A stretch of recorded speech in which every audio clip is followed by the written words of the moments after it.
Hi, happy Earth Week! In celebration of our beautiful Earth, we wanted to discuss the sustainable practice of composting and a simple experiment you can do at home to learn more about it. Composting is for everyone. Composting is a way to recycle organic material. So this is plant or animal material such as grass clippings, yard and kitchen wastes, and to divert these materials from the landfill and instead turn them into nutritious plant food. Before we get to the experiment, let's talk about what compost is.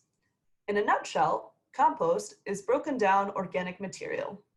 It starts as a mixture of greens, browns, water, and air, and ends as a brown crumbly mixture that looks and smells like soil.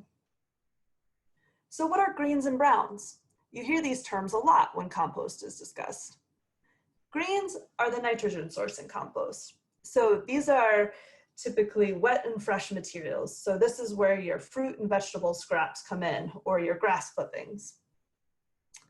Browns are your carbon source in your compost pile. These are typically dry materials. So these could be cardboard, sawdust, newspaper, wood chips, and more. Typically, you want to aim for 1 part green and 2 parts brown in a healthy home compost pile. So you mix these 4 ingredients together in the right proportions, and after some time you get compost. Sounds simple, right? But how does it work? How is this mixture created? Magic? Nope. Composting is possible because of decomposers. Decomposers are living organisms that break down living material. They do this without any instruction from us. They do this naturally. Have you ever seen moldy bread before? This is decomposition in action. Decomposers are typically microbes, such as fungi, bacteria, and nematodes, and also decomposers can be insects and worms. Now, let's discuss how we can observe the basic compost process in an experiment.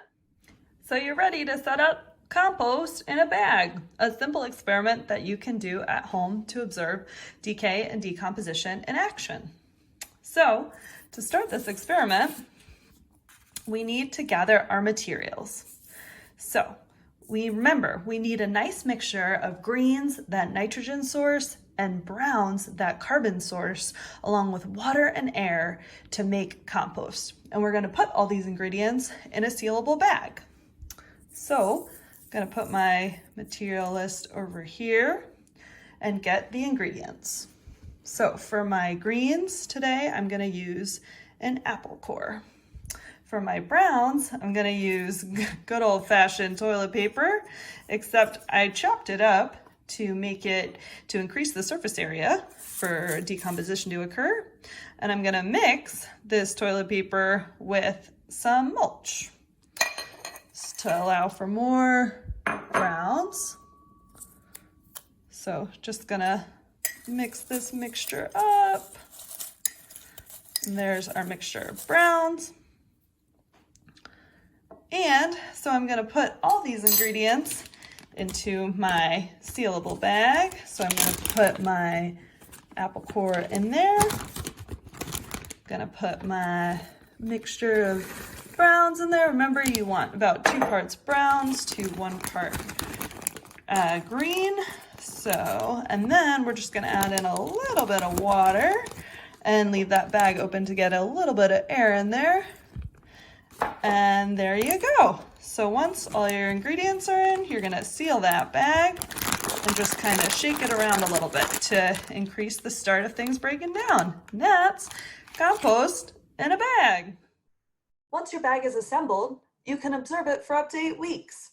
I would check it once a week. I would make sure there's enough moisture in the bag. You want to aim for the consistency of a wet sponge. During each observation, make observations about what is occurring. Does the bag look the same? Do the starting materials look the same? Are there any new colors in the bag? And that's compost in a bag. Thanks for watching. For additional composting resources, check out these following sites. Happy experimenting!